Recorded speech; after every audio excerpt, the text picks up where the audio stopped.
אהלן יואב, אהלן גלעד, בוקר טוב לך. צהריים טובים לך? טוב, אנחנו מבינים מזה שאתה כבר, לא, אנחנו לא באותו טיימזון מה שנקרא. לא, לא. השאלה אבל אם אתה התאוששת מאתמול.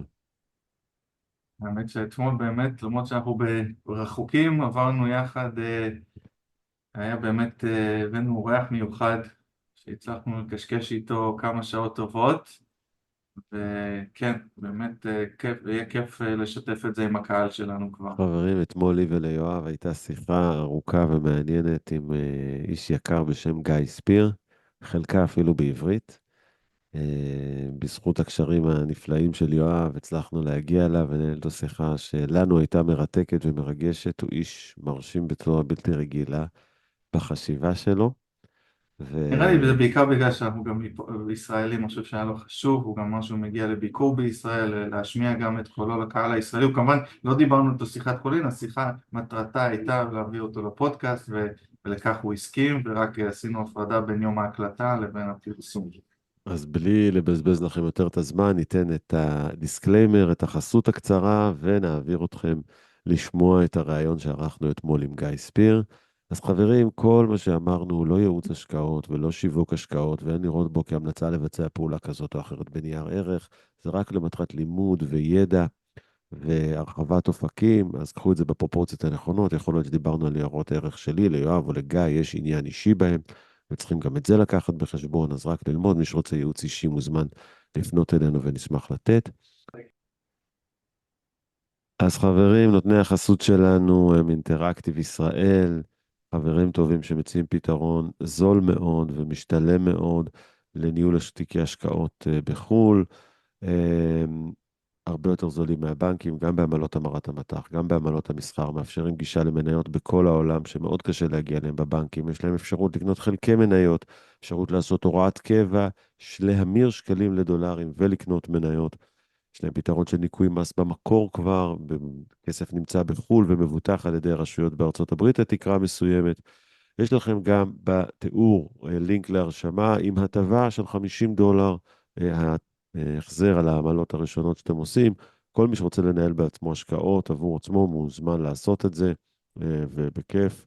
אז תהנו מזה, ותהנו מהשיחה שערכנו עם גיא, רגע, עוד הערה, גלעד, עוד דבר קטן עכשיו, לפני שנתחיל, להגיד לעדכן את מי שמאזין לנו, ובמקרה יש לנו איזה דף נחיתה חצי פעיל באינטרנט, פעם ב- אנשים פונים אלינו ומבקשים שנחזור עליהם לגבי השירות ה-IRA שלנו, אז מי שהשאיר פרטים בחודשים האחרונים, הייתה שם תקלה והפרטים לא הגיעו אלינו. אז קודם כל, אם השארתם, אתם רוצים להשאיר שוב, נשאיר בשואו נוטס קישור לאותו דף נחיתה, ומי שרוצה לדבר איתי או עם גלעד, להתייעץ לגבי ההשקעות, כמובן בכפוף לכל ההגבלות של החוק ובכפוף לחתימה על הסכם וכולי, הוא יכול להשאיר שם פרטים ונחזור אליו או מי מטעמנו בהקדם. תהנו מהשיחה עם גיא. גיא, אולי רק תספר לנו קצת הקשר שלך, של אביך לישראל, וכמה זמן היית פה, איפה, ולמה אתה עדיין אוהב את המדינה המשוגעת הזאת שלנו. אני קשור מאוד למדינה המשוגעה הזו, והאישה שלי, היא התגיירה, היא מקסיקנית, היא גם וואו. קשורה למדינה. היא הולכת עם אחד חי בשתי מגן דוד עכשיו, ואני נתתי לה וואו. משהו יפה מאוד כשקניתי לה הרבה כסף, אבל היא קנתה את המגן דודים מאמזון, והיא הולכת עם זה כל יום. אבל הקשר לי... רגע, מסקרן לדעת אם בשוויץ היא חובה קצת אולי ביקורת על זה, או אנטישמיות בצורה כזאת, או שזה מרגיש בנוח להסתובב ככה בשוויץ היום? זה, האישה שלי, היא למדה קצת הרעיון הדווקא הזה. היא אומרת דווקא, אני חושב שברחוב פה אין אנטישמיות, וגם איפה שהיא הולכת אין אנטישמיות, אבל גם היא עושה את זה קצת דווקא. היא מסתכלת על אינסטגרם ועל טוויטר כל הזמן מה שקורה בארץ, וזה מעניין מאוד, זה כואב לה בלב שלה מה שקורה בארץ. והיא נולדה בארצות הברית, החיים שלה, הם היו במקסיקו, אבל היא קשורה לזה, היא באמת קשורה לזה. ומעניין מאוד בשבילי, זה אביך מחמם גיא את הוא גם, הלב שלי. אתה לא נולדת בישראל אבל נכון? אני לא נולדתי בישראל, אז הקשר שלי לארץ, לא הקשר של האישה שלי. כן. אני נולדתי בדרום אפריקה. הסבתא וסבא שלי בצד ישראלי, האמא שלי מדרום אפריקה. והסבתא והסבא שלי, הם נולדו בברלין ובפרנקפורט. הם עלו לארץ ב-36, משהו כזה, 35, 36. וואו. והם היו חלק מהאנשים שהקימו מושב בצפון, קוראים לזה רמות שבים. עכשיו אני מבין שרמות לא, לא שבים זה בצפון, מקום... במרכז. במרכז we call it here, yeah. זה לא היה במרכז בזמן. אני זוכר אז אני נולדתי בדרום אפריקה, אבל 3 חודשים אחרי שנולדתי, ההורים שלי עברו לגור בארץ. אבא שלי כבר ידע, הוא הולך להתחתן עם האמא שלי, אבל הוא לא רצה לגור שם, שם זה היה זמן של אפרטהייד, וזה לא היה איפה שהוא רצה לעשות את החיים שלו. אז עברו לגור בארץ, אבל אחרי שנה זה היה מלחמת 67, ואנחנו גרנו בזמן הזה בדירה במעוז אביב, בתל אביב. אבל אז אני הייתי בגיל 3.5-4, אנחנו עברנו לגור בפרס. וואו. אבא שלי הלך להקים סניף של חברה ישראלי, למכור חומרי חקלאות בפרס. אז אני בגיל 3-4, משהו כזה, עזבנו את הארץ, הלכנו לגור בפרס. כל האנשים שואלים, פרס, אבל היחסים בין פרס וישראל הם לא טובים. בזמן הזה היחסים היו טובים מאוד. והאימא שלי רצתה שאנחנו נלך לבית ספר אנגלי, היה בית ספר של הבריטים שם, היא הייתה מורה שם, ואנחנו, האחות שלי ואני הלכנו לבית ספר אנגלי בפרס, עד 77. ובזמן הזה, לפני ה-revolution, עברנו, אז אבא שלי והאימא שלי, אני הייתי בגיל 11, אחות שלי 13, רצו ללכת לגור באירופה. זה לא היה דרום אפריקה, זה לא היה הארץ, הם רצו איפשהו באירופה, והחליטו ללכת לאנגליה. אז בגיל 11 אני התחלתי ללמוד בבית ספר אנגלי באנגליה, ועשיתי התואר הראשון שלי באנגליה, ואחרי זה הלכתי לארצות הברית. אז, אבל בזמן שגרנו בפרס, וגם בזמן שגרנו באנגליה, חזרנו לארץ, לא לכל חופש, אבל פעם בשנה לפחות. ואני הייתי הרבה זמן בבית של הסבתא שלי ברמות שבים, ובבית של הדודה שלי, שהיא גם גרה ברמות שבים, וכל הבני דודים שלי, הם עוד גרים במסביב של רמות שבים. אז, ואז, אז אני בארצות הברית, אני רוצה להתחתן, אני לא יודע. רק הערה על רמות השבים, ברשותך, זה היום מקום מקסים כל כך יפה. אני גר בהוד השרון, בוא נגיד, הדרך שלי למשרד היא דרך רמות השבים. אבל אני צריך להגיד לך. זה משהו מדהים. אבל זה כואב לי, בגלל זה לא מה שזה היה. בזמן שאני שהייתי ברמות שבים, הלכנו לאסוף ביצים, אז היו תרנגולות שם. עכשיו אין תרנגולות. היה, מה זה, תפוזים, הריח של תפוזים, וזה, אין את זה. וגם, זה היה פתוח, ועכשיו זה לא פתוח. אני סיפרתי לך, סבא גדול שלי, בדיוק הנושא הזה, סבא גדול שלי גם היה, בטוח המשפחות שלנו מכירות, הוא היה אחד מהראשונים גם בכפר מלל, והוא המציא יש אבטיח שנקרא אבטיח המללי, אז הוא סבא בטוח, שלי. אז כפר מלל, אז הדודה שלי גרמני, והיא התחתנה עם פולני. במשפחה שלנו אומרים ככה, והוא היה מכפר מלל. לא, תסלח לי, ממגדיאל. זה ליד גם. אבל רציתי לספר לך בטוח הם מכירים את... ממש, בטוח, במשפחה שלנו, ממש גיא, there was a big a legal battle because my great grandfather, I'm going to English, so I don't know why, for me it's easier too. You're going to English. because you know that I won't understand what you're about to say. No. אפשר לבוא לעברית עוד פעם. I go to whatever. Anyway, so my great grandfather had two daughters, one of them my grandmother, and his big thing was chaklout. When he passed away, his will was like, keep my life dream alive. And he didn't say exactly what he meant.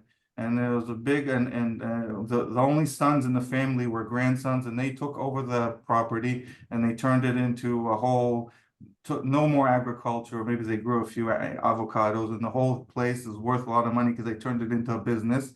But my grandmother, just like you said, until she died almost a few years ago, she was very, very sad on this fact that our great grandfather, his dream was chaklaut, and people turned it into and the whole family. I don't want to get into it here, but so just struck a spot with me what you said. Yeah, but the thing that I would say... עוד מילה על רמות השווים, כי אני מבין את האכזבה שלך מזה שהיום זה כבר לא מה שהיה, אבל אני חושב שיש בזה משהו מאוד יפה על ההצלחה של ישראל. שמה שפעם היה החזית impossible ולהילחם ביתושים ובצרות ובאדמה, היום הוא מרכז משגשג אדיר ומצליח של משפחות, ואני חושב שיש בזה משהו מאוד אופטימי בימים הקשים האלה שישראל עוברת, להבין עד כמה גדול הסיפור של ישראל ועד כמה הוא עוצמתי. אבל גם יש הרגשה בשבילי שאנשים שהם הקימו את רמות שווים, הם היו גרמנים, ויש אנשים שבאים זה new money. למשל, לכל בית זה היה משהו, איך אומרים, גם המילה, אני מפסיד את המילה באנגלית, modest houses. ועכשיו מישהו בא והוא בונה הכי גדול שיכול, וזה קצת לא הספיריט של רמות שווים, לפי דעתי. והאישה שלי אומרת, אז תעזוב את זה, גיא. זה מה שאתה אמרת, זה success. It's the price of success. It's a good thing. At the end of the day, it's a very, very good thing. And so if you think that we moved and we were always in other people, we were renting, and so the home that I know the best and that I kept coming back to it's two houses actually. One is the house that now my grandparents lived in, now my uncle lives in it, and the other house is the house that my aunt lived in, and now her son lives in it. And so that for me is a kind of a home, you know. And so nice. Yeah, it's so I have then, you know, for me, I was trying to, for some reason it wasn't going to work with me with Americans. It wasn't going to work with me with it. So the American Jews is a whole thing unto itself, that somehow it wasn't going to work for me. But I fell in love with this Mexican woman, and I knew that I couldn't get married to her until I brought her to Israel, and I could see. It's funny because both she and I like street food. So I like eating the tacos that you get in Mexico, but she loved all the falafel and stuff. And she really did connect to the country. Actually, when we left New York, I knew I would not succeed in convincing her to live in Israel for more than 6 months. I wanted to go and spend 6 months in Israel. She was not ready to do that. And she sort of said, look, I changed my whole religion. I became Jewish. Leave me alone. I don't want to go and take our children to live there. And but we visit all the time. And from Switzerland, it's all the time. We're there on average once a year, I would say, something like that. Nice. Okay, let's start with our quotes. Yeah, let's do the quotes. You know, you asked me, so the viewer, I was asked for a quote, and the quote that, you know, I didn't think too hard about it, but it's just, you know, we're talking 300 days or so into the worst event in my lifetime, and I didn't think that there would be one that was worse than 9/11, but this one certainly is. And it's a quote, I think I have it in my book, but it's a woman called Diana Fosha, and I think that actually it originates with the author Ernest Hemingway, but it's, you know, life breaks all of us, But some people in the places where they should be the most broken are actually the strongest. And it's this, and it apparently happens with bones. You break a bone, and if the bone grows back naturally, it's usually stronger at the place where it was broken. And I think that, we should all try and be that way. And, given what's happened, I think that we want Israel and all of us to be that way, that we actually need to grow back stronger, especially in the broken places. And we need to find ways to do that. And of course, it applies to investing as well. So I just thought that was a relevant quote, Nice. Yoav, your nice. quote? Sure. My quote, I found a guy we mentioned a few times on this podcast, Morgan Housel. I'm sure you know him, one of them, and every time I read his blog, and I find great stuff, and he has a quote here, and I thought of you when I read it, so I kept it on the side a few weeks ago. And on a side note, I'll say in Hebrew, כל מי שלא קרא עדיין את הספר של גיא, חינוכו של משקיע, שציינו אותו פה, אני ממליץ לכם בכחום, אחד מספרי ההשקעות היחידים, ואמרנו את זה לפני שעלינו לאוויר, שיש אותו בעברית, הספר שגם מאוד השפיע גם על גלעד וגם עליי, והציטוט, the quote that Morgan Housel says, he doesn't say who said it, but he said, if the book is good, you don't need to market it. If the book is bad, no amount of marketing will help. So we're marketing you, we're not marketing, we're recommending your book. I'll say in Hebrew בקצרה, הציטוט אומר, אם הספר הוא טוב, לא צריך לשווק אותו. ואם הספר הוא לא טוב, שום כמות של שיווק לא תעזור לקדם אותו. אז את הספר של גיא לא צריך לשווק. זאת דעתי. So first of all, Morgan's a genius. And, there's a podcast between me and Morgan, and I thought he'd invited me to interview him. And he wanted me to be on his podcast, like I'm showing up on your podcast. And he thought it was the other way around. So we ended up just having a conversation, and it was fun and it was interesting. But I can tell you that if either of you decide to write a book, or if somebody you know decides to write a book, and you can get somebody, so I actually hired a guy whose name I should remember it. William Green. No, I'm kidding. I'm sure you didn't. Say again? You get William Green to help you. William Green did help me enormously, but then I also had a guy. So this is a PR firm that specializes in helping people get their ideas out. And yes, if there is actually, I would just say that I disagree with Morgan, because, and I'll put it to you this way. Do you know how many people can sing and dance like Taylor Swift, who are equally attractive and all of those things? They're like dozens. But to become Taylor Swift, you have to be all of those things, but you also have to be slotted in at the right moment, in the right time, in the right conversation. Now, if you really are superb, you'll get to the top anyway. But actually, there are many reasons why you don't get there, because you just weren't given the opportunity. And for example, when my book was published, this company that I paid, they got me one appearance on Bloomberg News. They even got me an appearance on CNN, one appearance on CNN. Did that make the difference? We don't know, but I think that it could have made the difference. And so I think that, don't take the risk that the marketing doesn't help. I think Gilad will agree with you. In our relationship, he's the big marketing guy. Yeah, I think you need to pack it and make it easier for people to consume and not make it harder for them.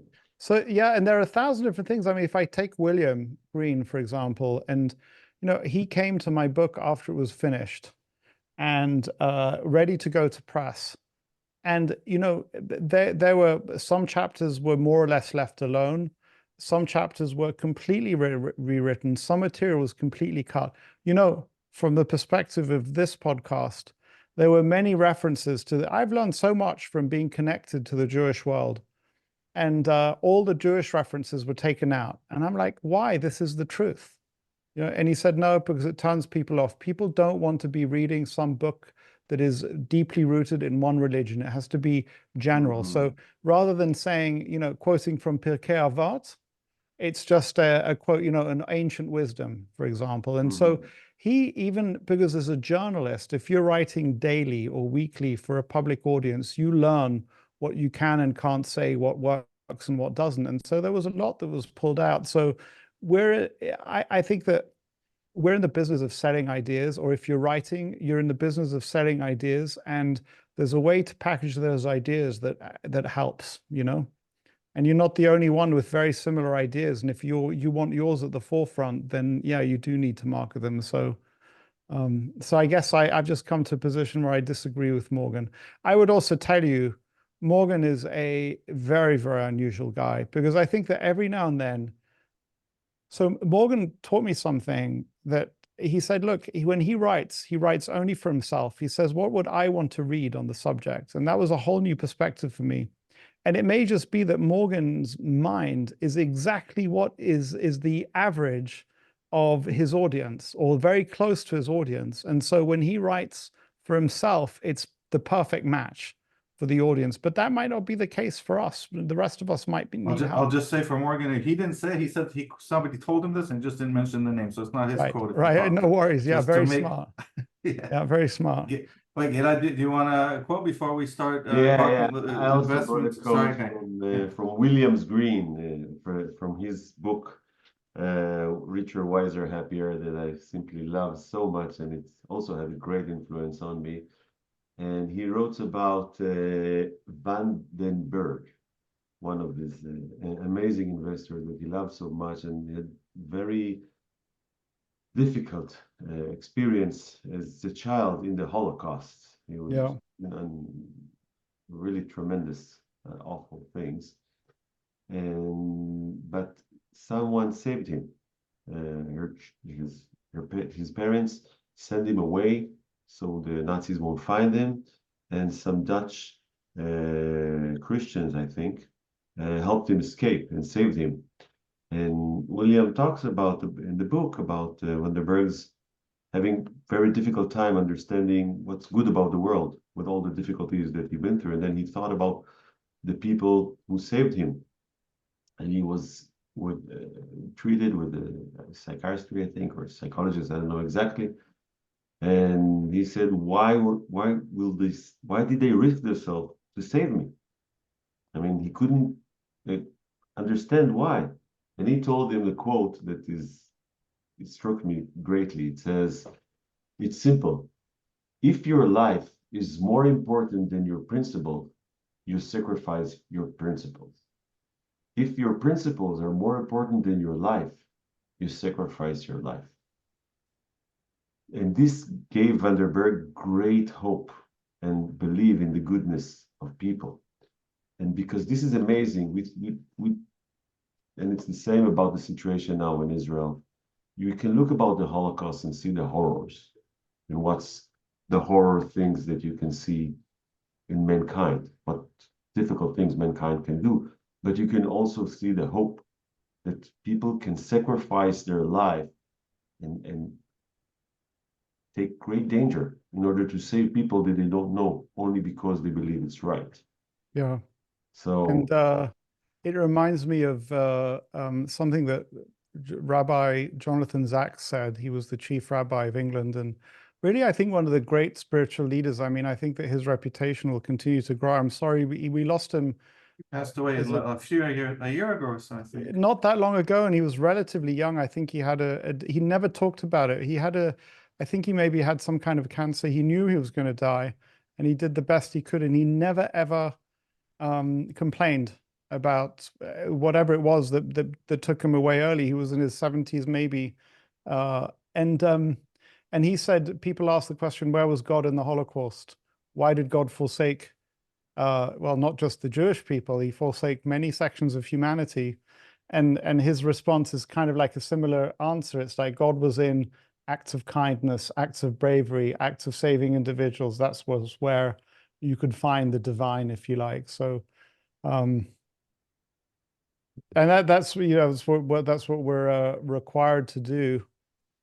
Having said that, I feel shocked at how many people I feel show cowardice in the face of it, and cowardice meaning that they know what the right thing is, but they don't want to say it, or they don't want to do it. And I think there's a guy, I mean, some of the very, very brave people that I've spent a lot of time with online these days is this guy, Gad Saad. I don't know if you've Oh yeah, run yeah. into him. You know him, Yoav? And Follow him on No. Twitter. It's great. It's wow. Yeah. I listen to I mean, him a he's lot. It's very wow, amazing. originally from Lebanon, married an Armenian woman, escaped the Lebanese civil war, like very, very close calls for him to get out. And not really affiliated Jewishly. I mean, as he would say in a podcast, of the 1,000 things that are interesting about Gad Saad, the fact that he's Jewish is like number 999. But given what's going on, feels obliged to speak up, basically. And what he says is, He's a professor at Cornell. yeah, no longer. He's in Montreal, in a yeah. Concordia University in Montreal. One of the things he says is that your job is not to be the bravest person on the planet. It's to take a step.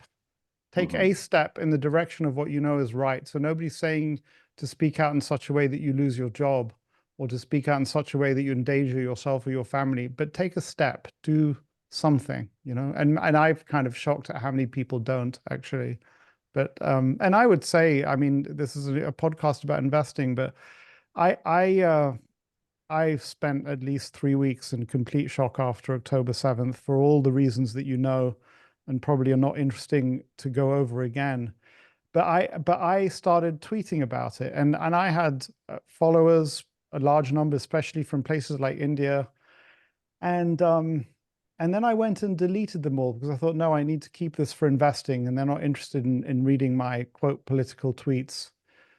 And then I just decided that I had to speak up, and I didn't care that people were turned off by it, basically. And so that was a moment for me that I mean, it's not a big thing.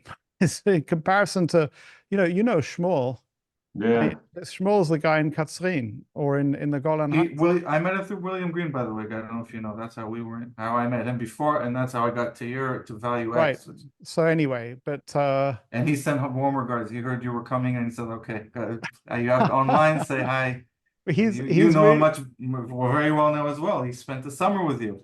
So Jeremy Stickney is a YouTuber that if you haven't met him, you should meet him. And I mentioned him on a conversation that I had with Jeremy Stickney that's online, and Shmuel's super happy. I just said Shmuel. I didn't say Shmuel's last name, but anyway, so it was really fun having Shmuel. I want to, by the way, what you mentioned about being open about the issue. When I came everybody here has heard about my experience at Value X, and I have to thank you again for the.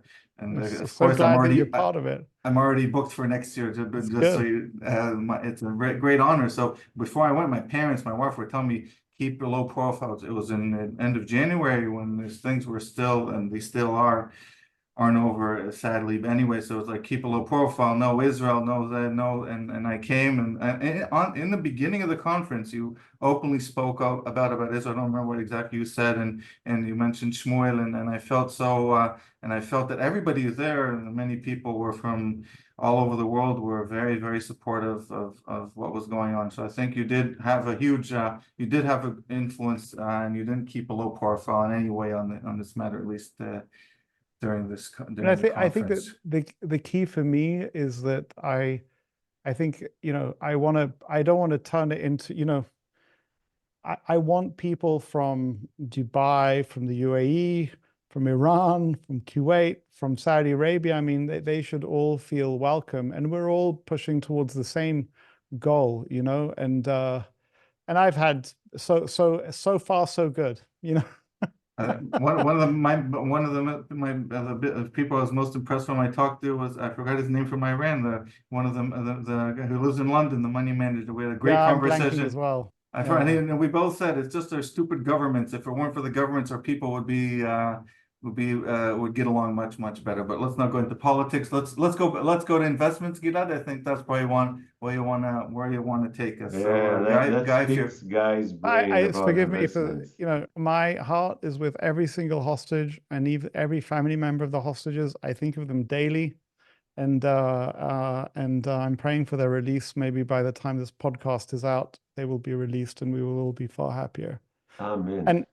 and I just feel like obliged to mention them, you know. So we do every time. Yeah. So thank you. We're optimistic, but we're becoming it's becoming tough. But okay, let's go on to investments. Okay, Yeah. Guy, you ready for a few questions? We said I'm ready for wherever we go. everybody Anything. talks to you about all these. You have such great answers about philosophy of life. Everyone wants to talk to you about everything, but we said we'll be a little different. We'll stick to investing for the time we have remaining. So We'll try. Yeah, try. let's try. You might not be able to keep me there. So the first thing, let's the general question. We'll leave it general so you can take it wherever you want. All of we, as you understand, are value investors like you, and you've had such a long track record. But again, the past decade plus have been so tough for value investing, and growth investing seems like the only, or again, you can talk about what the difference is, not so black and white, but in general, the Buffett model of investing is kind of out of fashion. And how have you dealt with clients who have asked maybe it's time to change, value investing is dead, and all that blah blah? Take that question wherever you like. Yeah, and I think that the world is infinite, and human experience is infinite, and human experience within the world of investing, and even in the world of value investing, is infinite. And so my path is not either of your paths, is not the path of any listener's path. And so any piece of wisdom that I share without giving the listener or viewer an understanding of the detail is not going to be helpful, because you might take the conclusion that you need to do what Guy did, and that will get you through, and it may not get you through. And so in my case, and then I'll contrast it with at least one other case that I can think of, I started with one individual investor who was a member of my family. And, it was well known. The first was my father and a couple of business partners. And I spent the first 7 or 8 years holding very, very large cash balances, because even though anybody could have come to me and done the analysis and said, oh, this is not optimal, the point was that I knew that I had to win the confidence of those people in, quote, my style of investing and or in me, so that I wouldn't lose them. Because if I lost them, then I lost my business effectively. I wouldn't be able to replace that capital. And I knew that the key for them was not to have big losses, not to have large drawdowns. Later on in the fund, I had larger drawdowns. So I think in my particular case, I worked hard on that. And somebody looking from the outside would have said, well, you're being suboptimal. You're not allocating enough or you're doing all this research. You're not allocating enough. You're carrying these large cash balances, what have you. But they wouldn't have realized that given my specific circumstances, it probably was the right thing to do. In a way, my job was to bring friends and family along who'd never really invested in equities. So by the time I got to this period of the Magnificent Seven, whatever else, all these wonderful names for them, the investor group had understood that I was doing something that worked over the long term. So that is, in my case, so I was willing and able to withstand periods of underperformance, periods of lack of confidence. Having said that, there have been a few key moments I'll never forget, like when I was walking across a green, a square in London, and one of my investors calls me up and he's like, sort of, this is in the middle of the COVID crisis. He says, sell everything. And I'm like, you're not the only investor. Actually, an Israeli guy who divides his time between Israel and London. And he says, like, just send me my money, send me the cash. And I'm like, look, there is cash in the portfolio, but that's not your cash. In fact, that cash is that I'm putting to work. He's like, anyway, long story short, not a very pleasant conversation. And, this investor was locked up for a certain period of time. And so he couldn't take his money out. And then, in the subsequent 6 to 8 months, his concerns subsided. So you still have to put up with things like that. So I think that in my case, if I would have hit a major period of underperformance and or something like COVID or 9/11 and stock market crash afterwards, or 2008-9 more specifically, and they had not spent that first decade with me figuring out how this works, then I would have had a really, really rough time. So part of what happened to me was just that I was fortunate in that way. And, we're going to see people who are going to think they were smart, but actually they were just fortunate. And so what's the answer? In general, I think that you really need to do whatever you can to win the confidence of your investors and try and make them as sticky as possible, and invest in such a way that early on they're not going to leave you. Something like that. We called it in the beginning, it's not about the proceeds, it's about the process. And I think I do the same, by the way. We do mainly IRAs here, so the people, even in times of crises, taking the money out is very difficult. I think that's important. Gilad, you probably have a lot to say as well on the issue. No, I can do a follow-up about this, but let's talk about the philosophy of it, not only the clients part of it.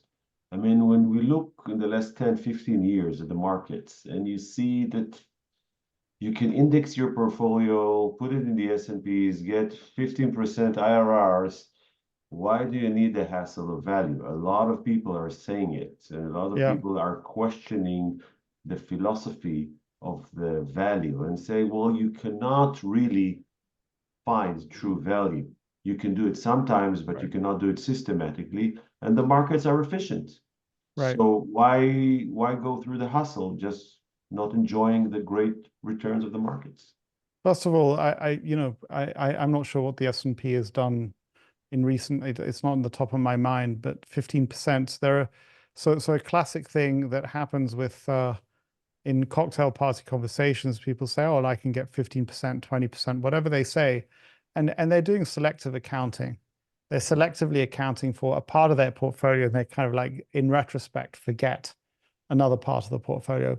Just going back to periods of underperformance and periods of market drawdowns, a position in my portfolio that I've had since the beginning, and has not been the best performer, but I'm really happy it's in there. I was just talking about it to somebody who's interning with me, is Nestle. For those Israelis who are not aware, Nestle ended up buying Osem. Surprise, surprise. Osem used to be an independent company. Now it's part of Nestle. And, the number of times I said to my father, people were afraid the world's going to hell in a handbasket. It's all falling apart. I'd say, do you see Nescafe? Nescafe Gold Blend, Cafe Ness, that's what are people going to stop drinking coffee? The time I also own shares of McDonald's, I said, look, do you see all the people eating McDonald's? Are they going to? So part of what I was doing was not just picking stocks. I was helping generate behavioral change in a group of people who did not understand how not every investment that you make in an equity goes to zero. There are some businesses that will grow over very long periods of time, and it's good to be in them. The number of times I talked to the early investors that, it was like I was buying real estate in downtown Manhattan or downtown London, and this was going to have a value no matter what, because that's just a place that people go all the time. And I kind of would explain, look, actually every position in the portfolio is some version of Nestle. And, you just, if somebody comes, and we all know the story, somebody comes and quotes you 20% down on your house, so you're going to run and sell it. It's worth more. So you just say, well, that's their quote, their bid, but I'm totally fine. You want to own the house for the rest of your life. You want to give it to the next generation. So I think that, and it is so clear to me, but it's not clear to many people, Gilad, is that the problem with an index is that it's an impersonal thing that can be bought and sold and can manipulate you. And so, yes, the index may outperform me and may outperform your selection of investments for clients. But will your client behave around the index in a way that really enables them to build long-term wealth? I think that it's far more likely that they'll end up taking decisions with the index that they regret. And in a way, we've all read Ben Graham's Intelligent Investor. We all understand this idea that we're not investing in a piece of paper, we're buying a share in a business. And I think one should take that one step further. We're not just buying a share, part ownership of a business. We're actually entering into a relationship with the management and the other shareholders of that company, even if you never meet them. And there's this impact that owning the shares of a company And my ownership of shares at Berkshire Hathaway is a relationship to all of the shareholders. It's a relationship to Warren Buffett and to Ted Wexler and to so you can't do that with an index. And I think that that's really, really, really important. And the fact of the matter is, we know from mutual funds in the United States, many investors don't even get the return of the mutual fund, which is something like the market minus their management fees, because they buy and sell at the wrong time.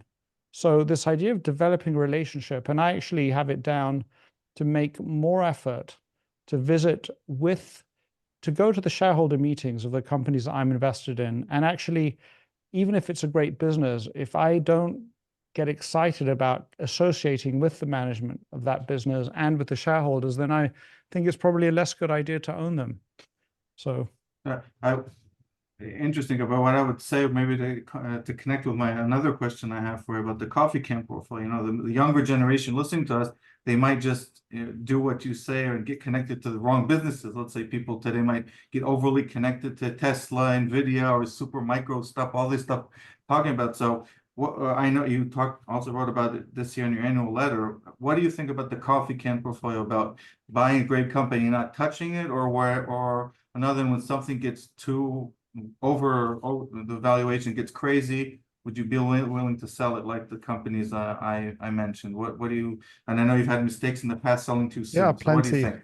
Plenty. And so the way I see it is we're kind of trying to, I use this analogy of a drunk in a bar. You want to kind of build up as much buffer. I want to build up as much buffer between me and irrational behavior, or behavior that will reduce the ultimate value of my portfolio. And I think there are kind of layers of thinking. So if you think of the coffee can portfolio, I mean, there's some study that I read that if you randomly pick 10 stocks and then just hold them for a long time, you will end up with often many of those portfolios work out pretty well.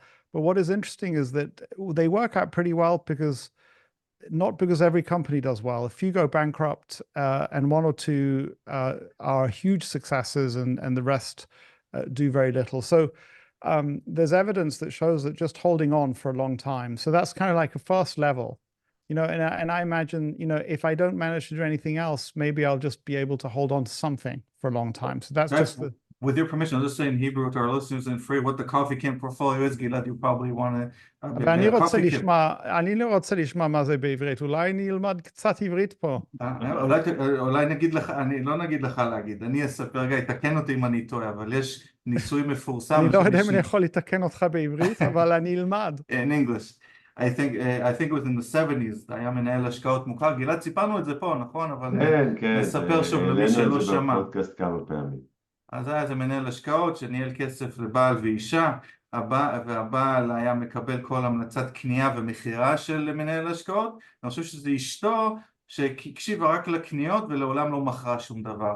ובדקו את התיקים, הבעל הלך לעולמו, בדקו את התיקים אחרי הרבה מאוד שנים, וראו שמספר מניות שהוא המליץ, שהתיק של האישה שלא עשתה כלום, הביצועים היו טובים בהרבה מהתיק של השינויים הרבים, וכמו כן היו שם כמה מניות שהתפוצצו, ועלו פי 10, 20, 30, אני חושב שאינטל הייתה שם, לא טועה, היו כמה מניות שדשדשו, כמה מניות שירדו הרבה, אבל כמה מניות שעלו ולא נגעו ולא מכרו, פיצו על כל שער התיק ועשו הרבה יותר. ואז המושג קופי קן זה לקנות כמה מניות ולשים אותם בתוך איזשהו ג'אר, איך אומרים ג'ארה בעברית, אפילו לא יודע, במגירה, מתחת למזרן, צנצנת, ולא לגעת. והשאלה שלי אל Guy's question, we'll go back to English for you, is when, Guy, in my portfolio, the fund I manage, I try, most of the money I manage, I buy, and I find a good company, just like you said, I don't want to make bad decisions, I don't do anything. I don't sell, I usually don't even add too much. I want to have a nice, I have a bigger portfolio, a bigger selection maybe than you do, that's a separate question, but I try not to touch at all, which is something I think is tough to do, but I think will probably work better over time than tinkering around with it. Correct. And that's kind of like layer 2, if you like. And then there's a layer 3, which is try and be in the right businesses. Oh, of course. And so, yeah, there are many high flyers there's some proportion of the high flyers that we know of today, the names that are mentioned all the time, that will end up as doing very poorly over the subsequent period. And some of those high flyers may turn into something really incredible. I mean, you know, a high flyer of the past was Motorola. The people who own Motorola were enormously successful. And ultimately, I think Motorola was bought by, or the balance of what was left of Motorola was bought by Google or by one of the big tech companies. So as a shareholder in Motorola, you ended up getting taken out into another great business. So, but you know, but if we are down, Yoav, you and I, and Gilad, down to trying to decide whether a position that is appreciated enormously is something that we should now sell or not. Now we're on layer 3. So we already have many buffers away from just standard stupid behavior, you know? Let me ask you a tough question, Gilad, if I may, for 1 second. Guy, and feel free not to answer, but one thing I wanted to ask you, and we didn't prepare for it. So when you see Warren Buffett, I know one of your big positions is the BYD, is the Chinese, and when you see Warren Buffett, I think, starting to sell there, I don't know how much he holds today, doesn't that cause you to think, wait, Buffett's selling, maybe I should sell too? Doesn't that happen to you? Yes, of course it does. Of course it makes me think that. And it's happening with BYD, and it's happening with Bank of America right now as well. Yeah. I think that you know, there are plenty of examples of Warren Buffett selling something and it goes up many multiples afterwards, you know, including airlines a few years ago, Freddie Mac, Fannie Mae. So that's, and he has his reasons for doing things. So that's really important to understand. Although I have to say, I've spent, I mean, he's sold down, I think, more than half of his Apple position now, and he's sitting on just a ridiculous amount of cash. I mean, it's just insane how much cash he's sitting on. And I can't say that I fully understand that. And you know, I think that Warren Buffett is in companies, he's invested in companies that the question is not, is it going to half in 10 years? The question is it going to grow at 15%, at 20%, or at 5%? So again, I don't think that to go to zig when Warren is zagging is not the end of the world. But yeah, I ask myself, what does Warren know that I don't know? And I think that, you know, it's interesting for me that he's selling down Bank of America. I don't think he dislikes the bank. I think that maybe there's he rates the probability of a recession or a global retrenchment of some kind as higher than normal. And he wants to have, I mean, it's amazing because like kind of a third of the value of Berkshire Hathaway is in cash ready to go. I don't know what you can do with $200 or $300 billion. There's very little you can do with that other than invest in treasuries. But so the answer is yes. You know, I'm thinking of this famous poem by Rudyard Kipling, if all men count with you, but none count with you too much.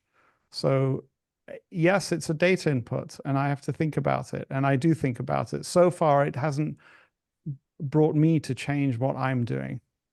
And you know, I've thought hard about BYD. It raises questions for me that BYD is in China. But I also, the conclusion that I've come to, just to dive sort of like into it, maybe in more depth than you want to, is that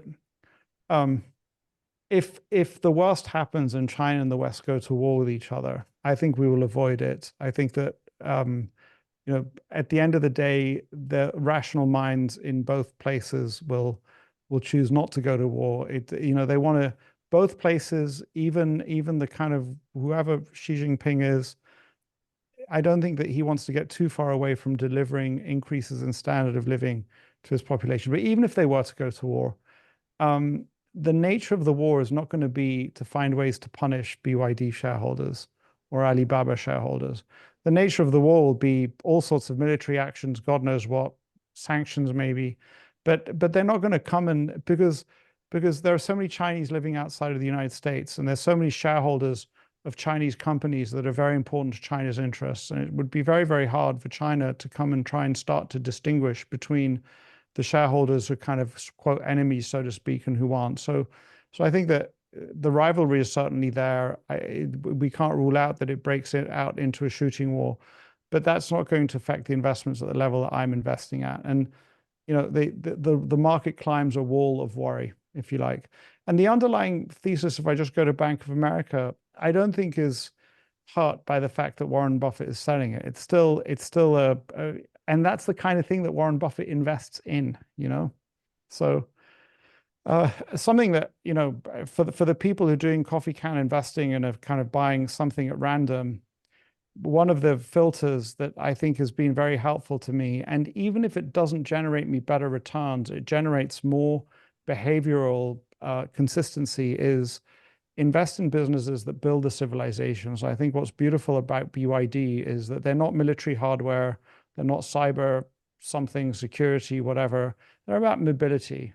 And so they're providing mobility to societies in the form of cars and buses. And that's something that everybody wants and is a so you know, BYD cars sold around the world. It's a good way for China to sell itself to the world. It's a good thing for China to do. So, you know, better to be owners of BYD, for example, than to be owners of some Chinese weapons manufacturer, if you like. Similarly, Bank of America, and I've said this, what's good for Bank of America is good for America. What's good for America is good for Bank of America. What's good for the world is good for America. You know, so it's like sort of this virtuous thing. You want to do that rather than, and these businesses, all these businesses are this kind of idea of value creators, and it's not an easy. So I'm going to give a distinction. There's a beautiful distinction, even though it's not easy to define in all circumstances which the company is. But there are businesses which are value extractors. They rob Peter to pay Paul. They extract stuff from a mine and they sell it at the highest price possible. And so there are people. In that case, maybe the environment suffers and they're trying to price gouge on the other side. But so that would be a value extraction business. There are all sorts of value extraction businesses. And then there are value creation businesses where everybody can benefit. All the stakeholders are benefiting from participating in the ecosystem that the company is creating. And that includes Coca-Cola. It includes Nestle, it includes McDonald's, although you might argue that the food that they're serving is not that good for people's health, but those are more likely to be value creation businesses. If we sit in value creation businesses, we're very, very likely to do well because they're kind of friends of society, if you like. Interestingly enough, case in point, a company that I don't own, but you know, we use Salesforce database internally. And they just try and put through, I learned today, 9% price rises every year. And they're not trying to deliver more value. In fact, it's possible they're delivering less value. And, you know, Salesforce could be a value creation business, but they look like they just want to raise prices on people. And eventually they will lose customers, including us, because we'll find alternatives, because we're finding that it's getting really, really expensive. Contrast that with the mindset behind Amazon, where Amazon Web Services and everything Amazon, they keep driving the price down. They keep trying to make it less expensive. Costco as well, yeah. Yeah. So I would like to ask a follow-up question about BYD. First, I really love the definition of value creating or value extraction. I think it's a great distinction between businesses. But regarding BYD, I was very surprised to see your investment there because I myself talked about it a little bit in the podcast. I practice Falun Gong or Falun Dafa. I don't know if you heard about it. And it's a meditation group that is being persecuted by the Chinese Communist Party. So I have a lot of inside knowledge of friends who have been persecuted by the Chinese Communist Party. And it leads me to investigate and research the history of the Chinese Communist Party. And I have a different opinion about their rationality. I do think that the Chinese Communist Party wants to help the Chinese people increase their level of life, their financial situation, and they want to do good for them. But I think they first and foremost would want to prevail their force. So if they will need to choose between liberties or maybe something a little more democratic or liberal for their people or their survival, they will choose their survival.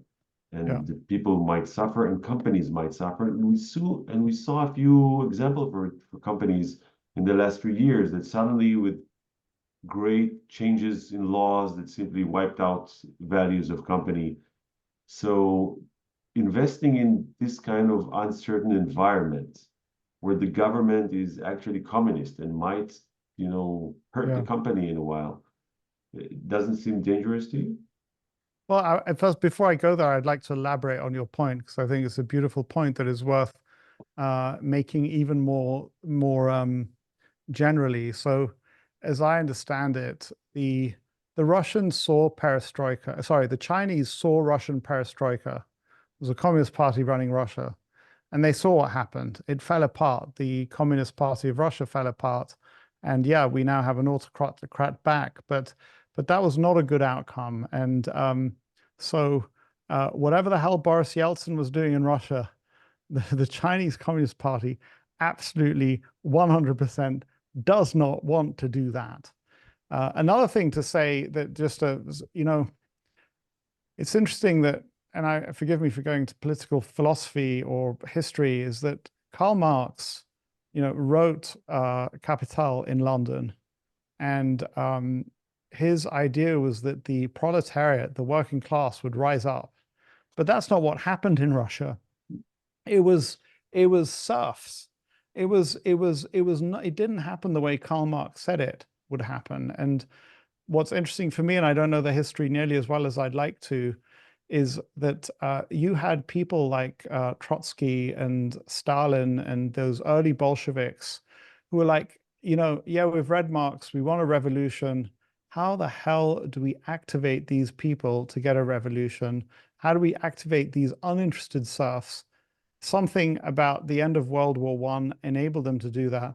But I think my point, just to not to stray too far afield from the question that you put, is ultimately these people, however idealistic they were, the idealists actually got kicked out.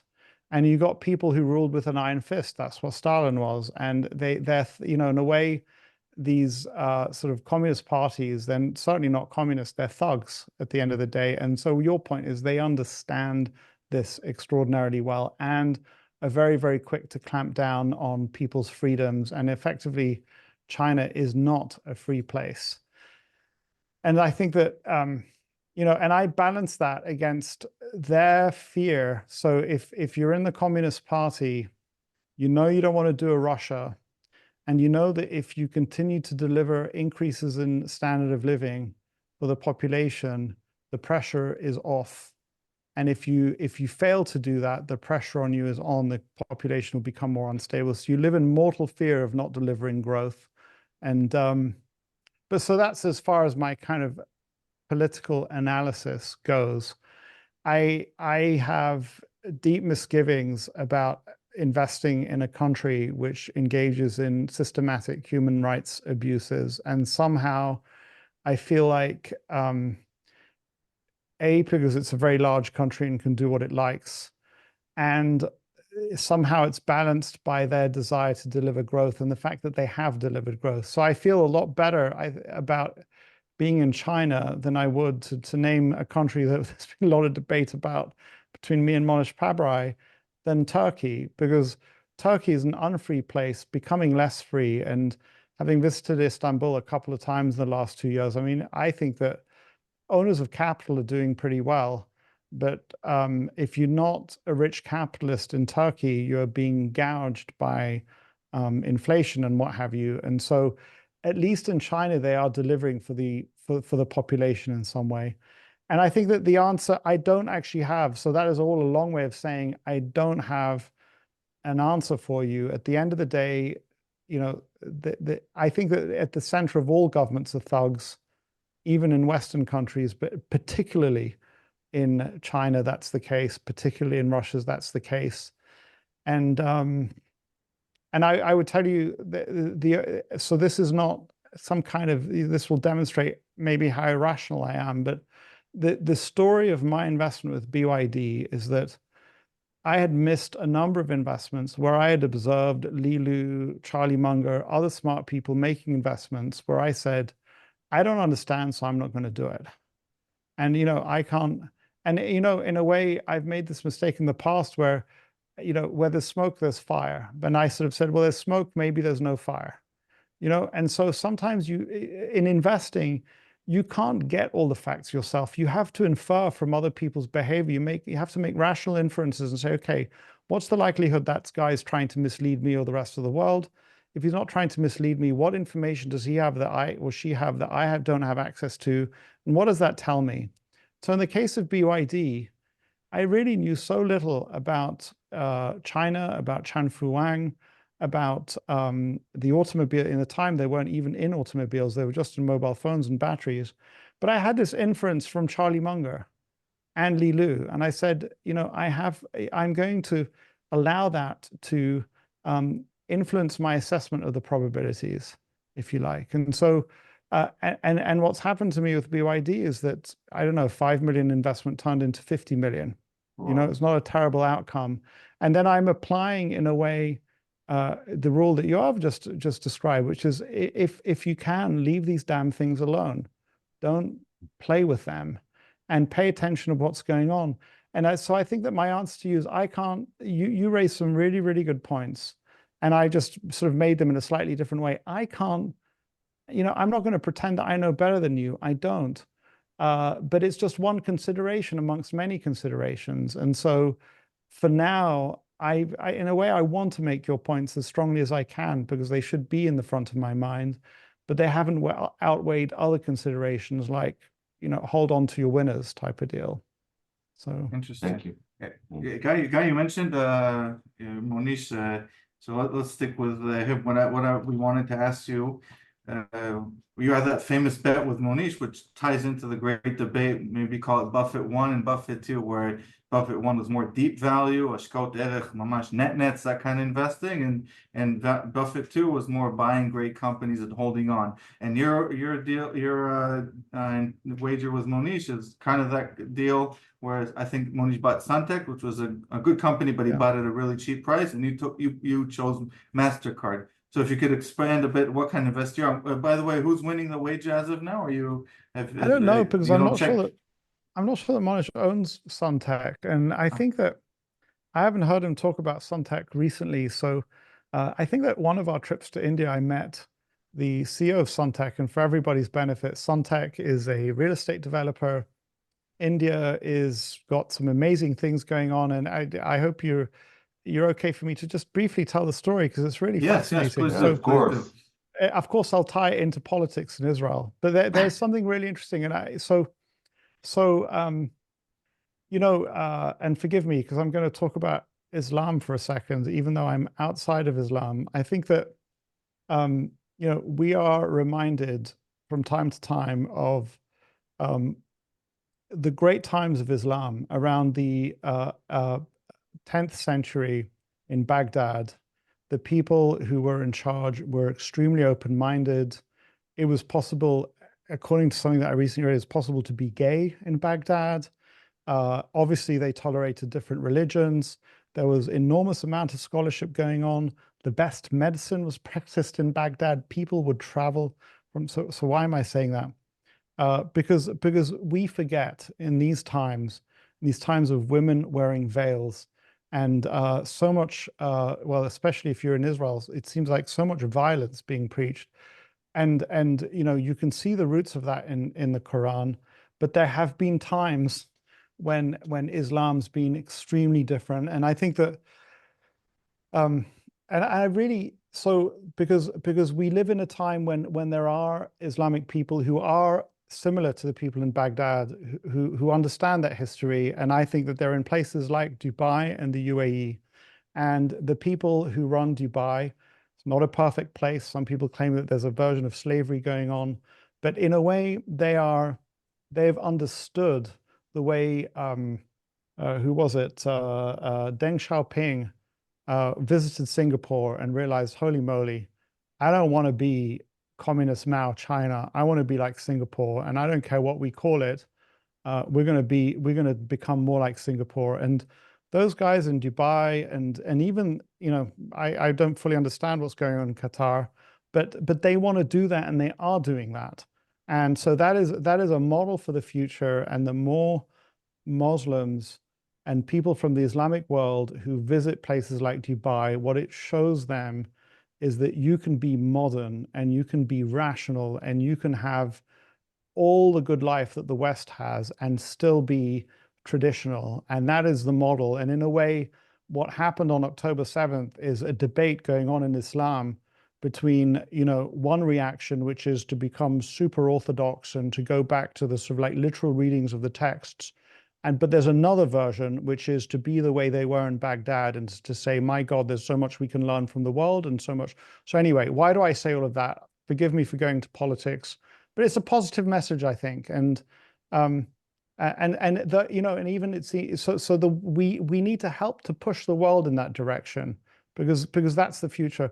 So in Dubai, they came up with something called a real estate law, which, so, you know, lots of developers, lots of high rises going up.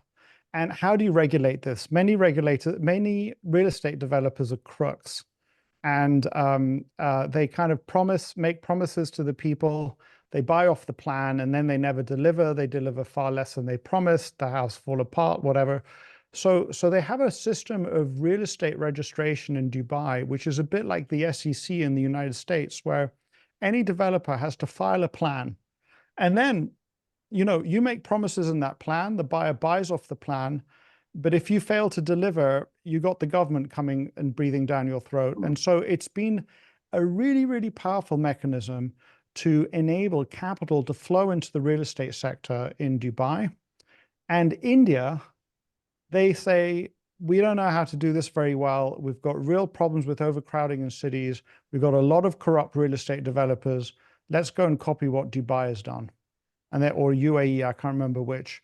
So they just went and copied. It's called the Real Estate Regulatory Act. And that is why you see all these high rises going up all over India.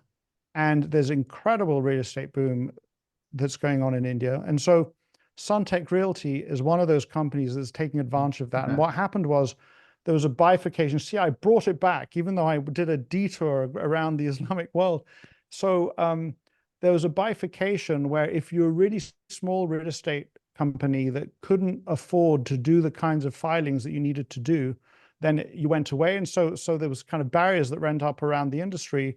But if you're already in the industry and you had sufficient scale, you could make enormous amounts of money and benefit everyone. So Suntec Realty is one of those companies with a CEO, owner, manager who is determined to become very, very wealthy. Developing very, very attractive plots of land. I think that Suntec is mainly in Bombay. So that was his stock pick. So if you want, could start the bet all over again. You would take Suntec for MasterCard today, or you're still stick with MasterCard? In no circumstances. Even by the way, I don't know how Suntec's done. We could maybe look it up in real time. Even if Suntec had outperformed a zillion times better than MasterCard, because there's no way, even within that kind of protected business model, some of the real estate developers are going to be crooks. And there's no way that even if the reports are produced in English, that I'm going to be able to read the nuances. In a way, I mean, my decision for me is I don't want to invest in real estate developers, even in the United States and the UK and in Switzerland, let alone in India, which is just so much further away from my experience. So, by contrast, I would be willing to allocate no more than 5%, but probably no more than 2.5% of my portfolio to something like Suntec. But at the end of the day, I don't want the brain damage. I don't want the headache. I don't want to be in a position where I'm trying to evaluate that. Gilad, do you have some information? I will. It's going to take a minute. I'm going to put it on, but I want to point it out that this the question, because me and Yoav, we have a lot of debates. And if we put it on two scales, one says, I buy cheap companies. I'm looking for the numbers. I want to buy cheap. I want to find great deals. I want to buy small. I don't care if it's good. I want it to be good, but it's not very important to be too good. I want it to be cheap, and I want the numbers to be great. This is where the great value is. Like, as he said, Buffett in the beginning of the years and Ben Graham, it's like, I want the value, the deep value. And another perspective is, no, I want great company. I want good company, even if it's a little bit more expensive. Let's do it. This is great value, because great company will create great value, and you cannot anticipate how big it was going to be. And we think that the bet that you and Munish had between MasterCard and Suntec is pretty much two sides of the same story. So why do you prefer the more, I'd say, respectable business or organized business with a higher price and not looking for the bargains? Yeah. And Elvin strengthens the question. Buffett even says if he's managing small amounts of capital, he'd probably be doing Buffett 1 with deep value and not buying companies that, like he does today, like Apple, and buy and hold. So, I mean, there's an easy way to answer it and there's a more difficult way to answer it. The easy way is just to say, this is my personality. You know, when I shorted stocks, I didn't sleep very well. I was all conflicted. I hated myself. I hated the world. I wasn't a happy person when I was short stocks. The minute I stopped shorting stocks, I was a far happier person. So it doesn't sit well with me, is the first thing to say, and that's an easy way to put it. I think, you know, another level towards a kind of more rational general approach is to say, well, there are some personal reasons why it doesn't sit easily with me. And there are also rational reasons. Why does it not sit easily with me? A shitty company that's cheap, you have to watch it so that the day that suddenly somebody thinks it's a good company, you sell it quickly. Because if you don't do that, then it'll, you know, the opportunities to sell it are fewer and far between, whereas a good company will just go from strength to strength. I also think that, and this is where Monish's personality differs very, very much from mine. There's a part of Monish that is attracted to, likes, and really gets a huge kick out of finding that thing that is on a knife edge that Monish can see is 90% likely to go positive, even though there's a certain probability that it doesn't. And he buys that thing and it turns from an ugly duckling into a swan. And in a way, I think that Suntec was one of those things. I mean, some people would call it more of a binary bet. But he was buying Suntec in a place where, who is this guy? He's not very well known. And Monish was confident at the time, I haven't followed it, that it would turn into a beautiful swan, a beautiful bird that would fly away. I'll just interject. I don't. When you start the bet, for the past 5 years, I think MasterCard is up 70%. Suntec is up only 35 or something like that. So 5 years, you're doing great. Keep it up. So Right. I don't know. It could be better. Again, I don't know what the dates are, but continue. Sorry. But he likes that those kinds of things where it turns on a knife edge and it turns positive. In the most case for me, those kinds of things make me want to throw up. Having said that, you know, every now and then, and I think that some of this is maybe like falling in love. So I don't know how it will turn out. I can't say it's a success yet, but I kind of like have developed a relationship with the second largest credit rating agency in India called Care Ratings. And when I bought shares of Care Ratings, people would come to me and say, why are you buying that company? It's a shitty company, or it's the ratings aren't very highly respected. And, you know, the quality of the work that they do is nowhere near the market leader, which is Crisil. And for me, in that particular case, I got me excited. I said, yeah, but just think of it, so much low-hanging fruit, so many opportunities for them to improve. And I said to myself, these guys, they're not handing out any more ratings licenses. So it's an oligopoly. And these guys are independent, whereas all their competitors, all their significant competitors are already tied up with Moody's, Standard & Poor's. And I felt like those. So in that case, I don't know if I paid up for it. It's not as cheap as it could have been, but I think it might turn into a huge multi-bagger. And so in that case, I have done that. And it's kind of like, it's a small cap. It's a $300 billion market capitalization Indian company, which does not have the best processes yet. It doesn't have the best ratings history yet. But I saw an opportunity to get involved with helping it to become the best in India. And that was exciting for me in the ratings agency space, because it's a business that interests me. I like people who do ratings. They're kind of like me. They were nerds at university who studied economics. I'm not into real estate developers. They're not the kind of personalities that I want to hang out with. So, you know, so I am willing to do it there. And I do think that, you know, I keep coming back, and it's easier to make the case that for me, it comes down to, don't lose rationality, but open up to that emotional, non-rational side, and that has to work for you as well, something like that. I think it connects to the answer that you gave us at the beginning about when you're investing in a company, you make the management and the shareholders part of your life. Yeah. So But you don't want to meet them. But Guy does not want to meet the. That's the strongest reason for writing a new version of my book. So in the end of my book, I say, don't meet with management. That's rubbish. Don't do that. I come to talks and things. People are so disappointed. They're like, but you wrote it in your book. I'm like, yeah, I'm not the same person I was 10 years ago. There's some things that is a good reason to at least write a supplement or something, a second edition. That it's a bit of work, but I think I need to do it. So just to be clear, Yoav said, yeah, but you don't want to talk to management. And I just want to, I've said it before, but it's worth saying. I wrote in the book, don't talk to management. Bad idea.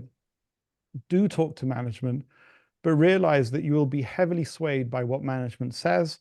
And so do a lot of homework before you talk to management and talk to them with care. Be aware of which way the wind might be blowing. So yes, talk to management. Interesting. amazing. Gilad, maybe we have time for one or two more questions. Let's finish up. I think we could continue speaking for a few days. I got another 15 minutes, so we can go for 15 minutes. Okay, great. So another thing you mentioned, learning from other investors. So please do tell us a bit about where you resource new ideas and whose investment letters are, other than Buffett, of course, whose investment letters are a must read for you. I mean, here's the way I feel about it. Is that we're on the search for the Holy Grail. We're Knights of the Round Table on the search for treasure, for gold. And whatever, I love saying this to people who are starting their careers. We all enter the forest in the darkest place. This is in one of the King Arthur tales. We all enter the forest in the darkest place, in a place where there is no path. Because if there was a path, it wouldn't be our path. And so for me, that just resonates so much. Any method that I use to try and identify investment opportunities, ideas, to deepen my research, to become a better investor, to become a better decision maker, it has to evolve and change constantly. It has to be my decisions to take my path. And the minute I try and follow somebody else's path, well, I'm on somebody else's path, and just be aware of it. So another way of giving a non-answer answer to your question, then I'll actually try and answer it, is and it just went out of my head, but it'll come back in a second. Is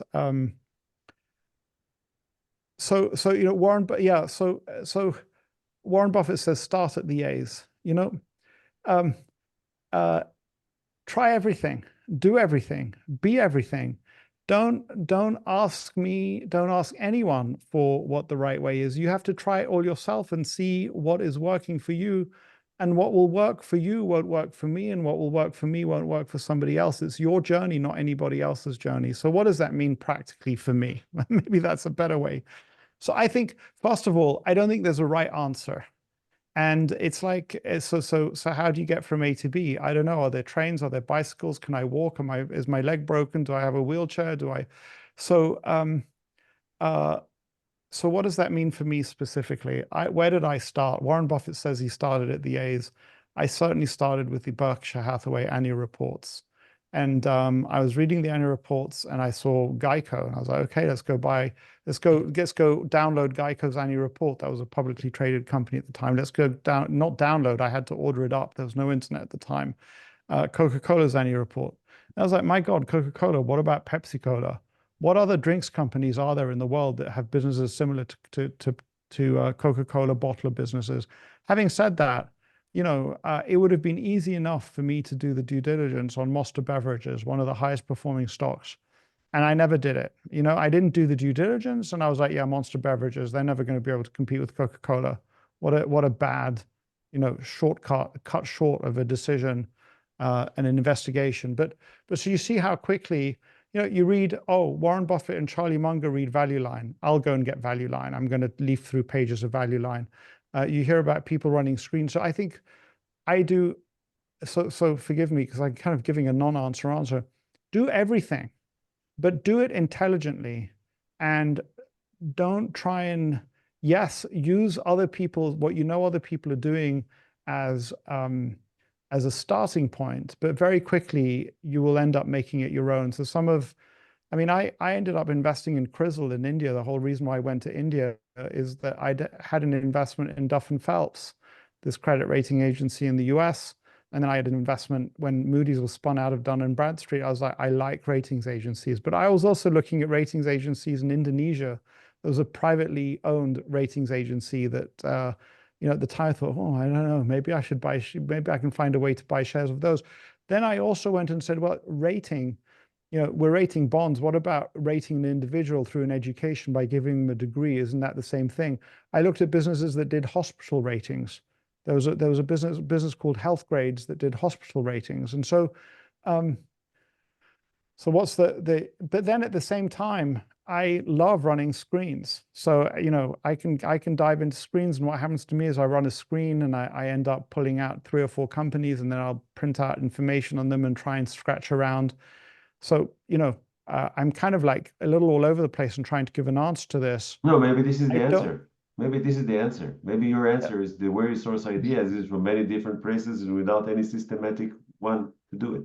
But you know, and I'm trying to sort of figure out a way to answer this better, is maybe the answer is be systematic about the process that you follow. So one thing to be systematic about is to keep trying new approaches. But then there's a certain system to how so I'll download the annual reports of the company. I might buy a share or 2 of them in my Charles Schwab account so that then I receive the annual reports in physical form.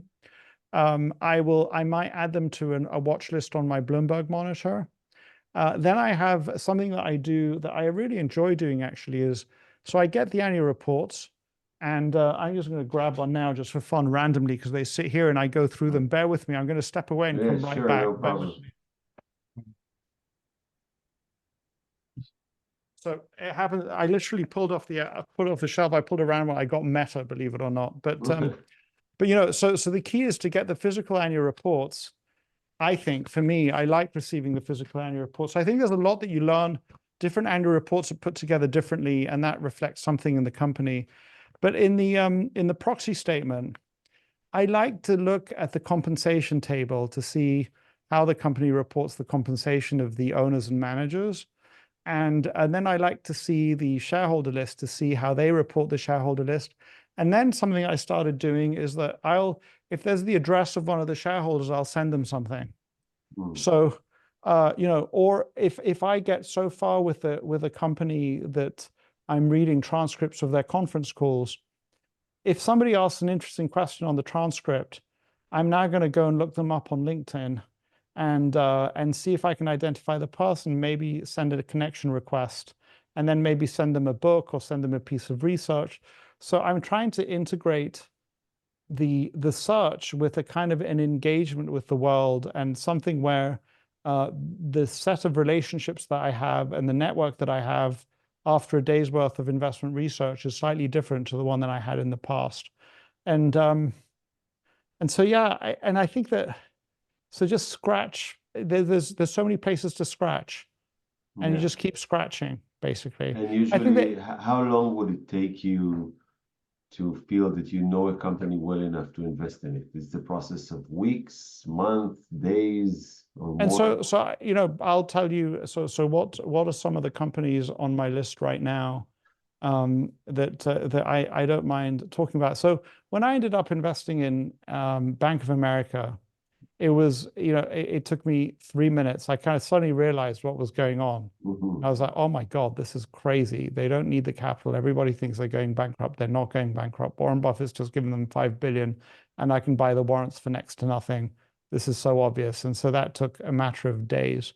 But, you know, there are, so in this, so I ran a screen, and the screen pulled up a company called Mastercraft. which makes speedboats. Mm. Now, you know, I go wakeboarding, and the guys who take me wakeboarding, they have a Mastercraft boat. And I do a little bit of research on Mastercraft, and I discover that Mastercraft is the gold standard for water skiing competitions. If I could just couple myself for a second, it came up on our screens as well, and we own it, guys. So just so we didn't give the disclaimer. So I'm in the right bit. I'm in the right business. Well, I don't know. This is interesting. So Mastercraft comes up, and the reason why it came up was I was looking for companies that increased sales per share while at the same time reducing their share count. So that somehow they're managing to grow while repurchasing their own, retiring shares. So Mastercraft is one of those companies. It's on the borderline of microcap. Yeah, small. And now at the same time, now at the same time, I've gone and done some more research, and I've uncovered that there's a company called Malibu, and Malibu is big in wakeboarding, and it's kind of shocking how quickly Malibu has grown. So I kind of don't like that. And I'm asking myself, how strong a brand is Mastercraft? And I have in my mind the experience of, and I kind of like one of the bullets that I dodged for a while. I owned Harley Davidson. I was walking around, and all I could say was, you know, if they're tattooing that brand name into somebody's arm, then that's a brand that I want to own. But Harley Davidson is not yet. They might still succeed in transferring that brand loyalty from the generation of people who are my age to the generation of people who are half my age. And so is Mastercraft one of those? And so, you know, leisure equipment, high ticket item, quite a bit of capital tied up in distribution. I tried to visit a distributor when I was on holiday with my parents in the south of France. My next step is to go visit boat shows and to try and visit the company there headquartered in Texas.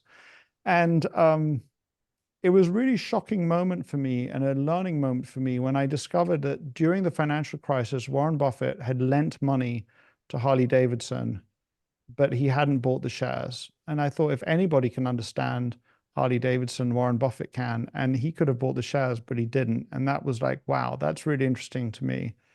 And so I do get very concerned about the durability of the Mastercraft brand, and the extent to which it could or might be displaced by a Malibu or somebody else. And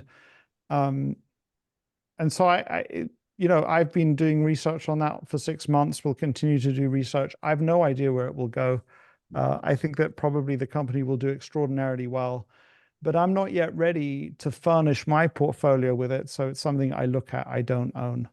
And but I'm having a lot of fun learning about it. And the key thing that I want to do, and I've been teaching the people around me here, is I got to go visit a boat show. So that was funny. The first thing I said is, oh, do you want to do a demo? And they started speaking to a distributor, and the distributor's like, yeah, we have these client days once he's bought a boat. I'm like, no.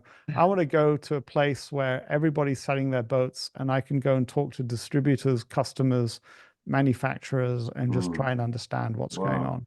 Amazing.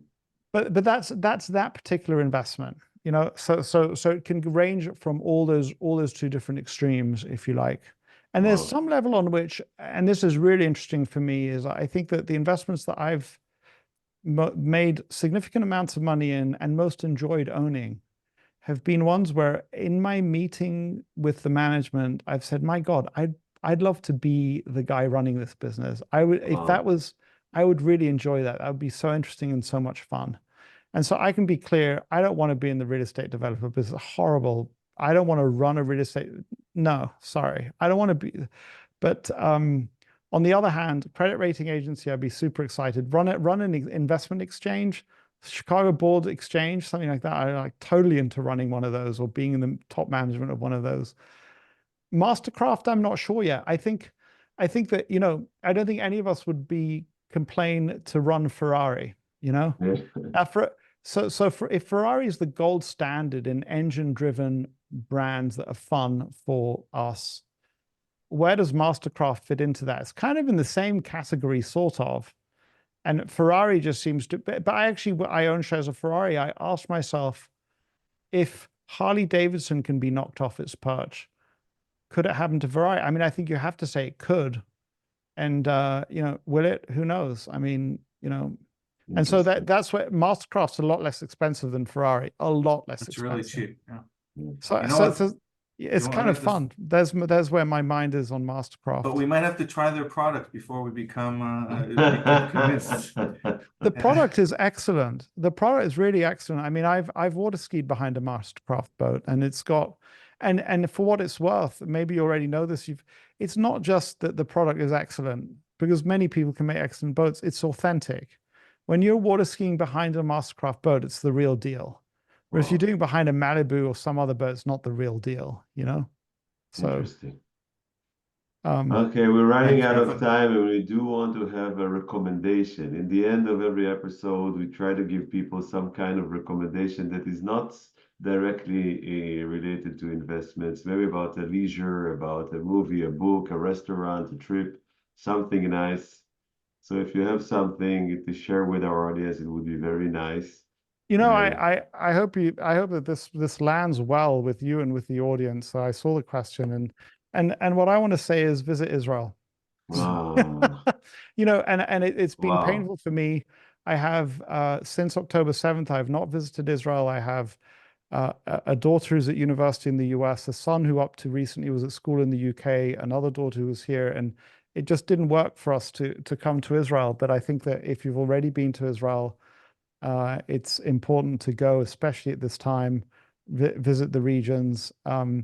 My experience during the first Intifada, there's something about visiting Israel when it's going through a difficult period that really creates very, very strong and powerful connection. So it's not just for the benefit of Israel, it's for the benefit of those of you who've already been. If you have not visited Israel, I urge you to visit Israel. If you're an American Jew who hasn't visited Israel, ignore all of the people who tell you that it's dangerous. It's not. No more dangerous than walking in certain neighborhoods of New York City. And what I really, really wish is that people from the Islamic world, people from parts of the world who don't really have a connection to Israel would visit, because you'd see the contrast between what is painted in the public and what is painted in reality is just so different. And I just want to tell a short story there.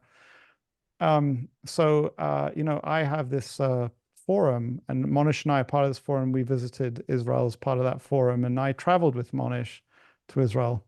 So first of all, so we arrived in Israel, and the first thing for Monish was just he saw Arabic road signs, and he was like, Arabic road signs. I was like, and I proudly said, yeah, it's an official language in Israel. We have 20% Arabic speaking population, most of them Muslim. So, that was the beginning of his reevaluation. And then we were very lucky. We were able to just walk on Temple Mount. We weren't able to enter any of the mosques. And it was a policeman for Nazareth who was Christian, and the guy was explaining the difficulties he has with, keeping the sometimes, the tensions between Muslims and Jews. Different people want different things. And I could just see in Monish's eyes, he started to understand what people were managing. And this guy was a wonderful, wonderful guy. And somehow it's different when you talk about it to when you're actually there and you see it and you experience it. And, and I think even before we saw the road signs, you arrive at the airport and you see a lot of people who dress in a traditional Arabic style with a hijab of some kind, and it just, but you see them happy and you see them greeting their family, and I just, I think it's a real problem. I mean, the Jewish population of the world is 0.2%, and people just don't realize it. But anyway, so long story short, if you're listening to this and you're not from Israel, visit Israel, and it will be an eye-opener. Can I extrapolate from what you're saying, guys, that if most of our listeners are in Israel, if you're in Israel, don't leave Israel. And one of the three here should hear this message, I think. Lots of us are having a tough time. I'm going to jump in on this recommendation also, because I didn't live Israel, but I split my time between the US and Israel. And we just came back from 2 months in Israel, all the family, visiting all the family and friends and everything. And my recommendation that I planned was to walk the boardwalk of the North Tel Aviv. There is a relatively new one, great, on the beach from the north of Tel Aviv all the way to Herzliya. Simply amazing. You go in the mornings, it's beautiful. And after, visiting Israel for 2 months, there is something great in Israel. I mean, it's a desert and it's crowded and it's very intense, but the people, they're so amazing people. For me, after being in the States for so long, come back to Israel and be with the Israeli people. The Israeli people are great people, and it's fun, and they're open, and they're welcoming, and they're warm, and it's so great.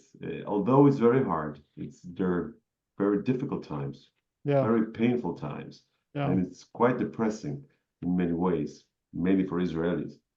But it has a great heart, and it's very great to be in Israel. Yeah. So anyway, there's my suggestion, and I think that the people. I think that part of Israel's strength is the people who've been in Israel and have gone and lived elsewhere, and we don't know how the world works. I would tell you something, and the world works in strange ways. So I don't, the people. I mean, I might be an example. My children might be an example. My father decided to make his life as London with his South African wife.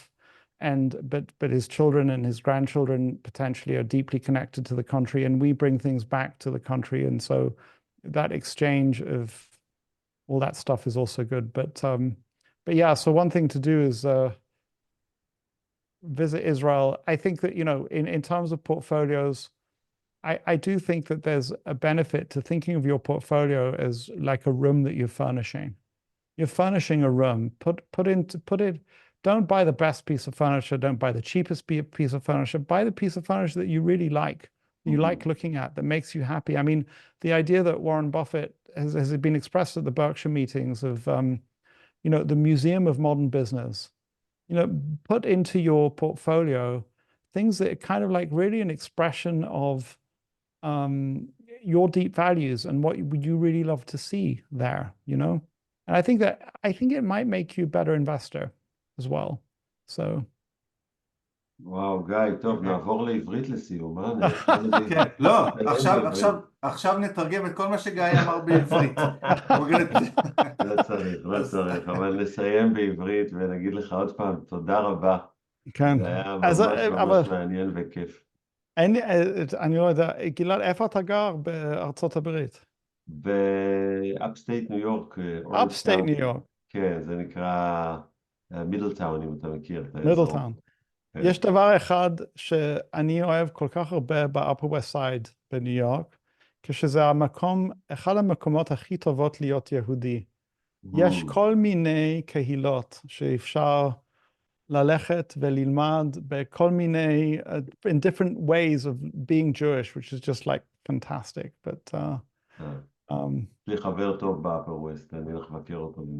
הקשר בין שלי ליהדות, התקשרתי ליהדות בארצות הברית. לא הייתי יכול לקשר אותי באנגליה לא, וגם בארץ לא.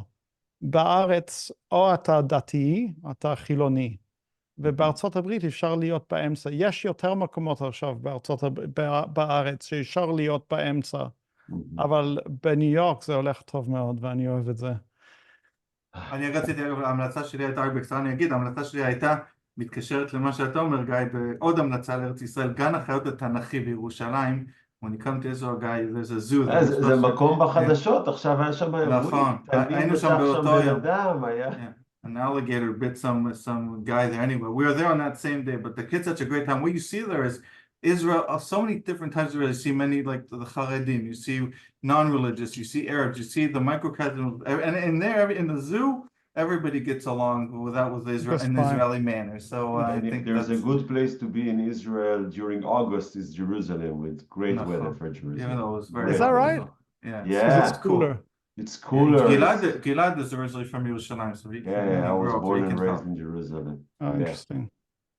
So, well, thank you so much. It's fun to talk to you. שמחנו מאוד. Guy, אתה אלוף אמיתי. I don't know if a previous podcast that, but you were just באמת, תודה. תסלחו לי על העברית רע שלי, ותסלחו לי שאני לא מדבר עברית כמו שאני רוצה. אתה מדבר מדהים, תודה רבה. תודה רבה רבה, ואנחנו עוד נשמח גם לארח אותך, שתעמוד בהמלצה שלך לבוא לבקר פה, אז לא כסף מה שנקרא. נלך לאוניברסיטה בבאר שבע יחד, ונעשה משהו בתל אביב, נעשה משהו, לא יודע מה, אבל נעשה... We have a good place to take you, we have a place to go. אני באוקטובר עדיין אהיה פה, אז זה על האחריות שלך, יואב, אתה צריך לארח אותו. בכיף. אני אארח אותך. עוד סיבה לחזור הביתה. יש לי שאלה אחת, יואב, אתה צריך ללכת בשבוע הבא, תאכל פלאפל טוב, ותשלח לי מצלמה. של פלאפל? אפרופו רמות השבים, תלך לרמות השבים ותאכל פלאפל כדורי, אפרופו, לא, יש את כדורי בהוד השרון, אם כבר אני נותן עוד המלצה, זה הפלאפל הכי טוב בישראל. אוקיי, רשמתי, אני אעשה לשניכם, אבל זה משפחה ערבית מנצרת. לא, זה משפחה ישראלית. יש איזה משפחה שעושים פלאפל מנצרת, שהם באים שם, וזה היה פלאפל טוב מאוד בהוד השרון. מה שאני זוכר לפני הרבה זמן. לא, הם לא ערבים, זה בטוח. כדורי הם מעולים. גיא, בגללך עוד שבועיים אני אהיה בכלל בקפריסין, לא בפלאפל. I'm going to the קפריסין, value Cyprus. Cyprus, exactly. But I'll have time to eat falafel before. He's Sophocles. Exactly. You're not coming this year, I understand. You know, I really need to get there. It's just the wrong fucking time. You know, excuse my language. It's the wrong time for me to be there. We'll meet in Israel, it's better. Yeah, but say hello to Sophocles. What fun! I mean, what's that? That's like a 20-minute flight. Yeah, it's like going to Eilat. It's really short. It's a short one. It's hilarious, you know. I'll send you a picture from there also. Have a nice time. Bye, thank you. Thanks, I will. So,